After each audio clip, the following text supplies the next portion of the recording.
శ్రీ గురు గణేశ శారదాభ్యో నమ. వాగ్బలం ప్రేక్షకులకు నమస్కారం. మనకి అక్టోబర్ 19వ తేదీ ఆదివారం మాస శివరాత్రి. ప్రతి మాసంలో వచ్చేటువంటి ఈశ్వరుడికి అత్యంత ప్రీతికరమైనటువంటి మాస శివరాత్రితో పాటు ఒక విశేషం ఉంది. ధన్వంతరి జయంతి అంటాం. అంటే రోగాలు ఉత్పన్నం అవుతూ ఉంటాయి లోకంలో.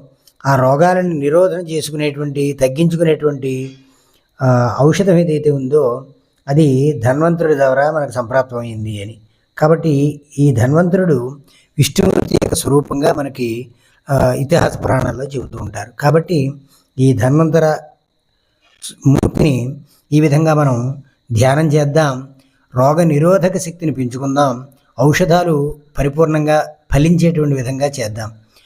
ఓం నమో భగవతే వాసుదేవాయ ధన్వంతరయే అమృతకలసహస్తాయ సర్వభయ వినాశాయ సర్వభయ వినాశనాయ వజ్రజరూకహస్తాయ సర్వమయ వినాశనాయ త్రైలోక్యనాథాయ మహావిష్ణవే స్వాహ అనేటువంటి మంత్రంతో స్వామిని ధ్యానం చేద్దాం.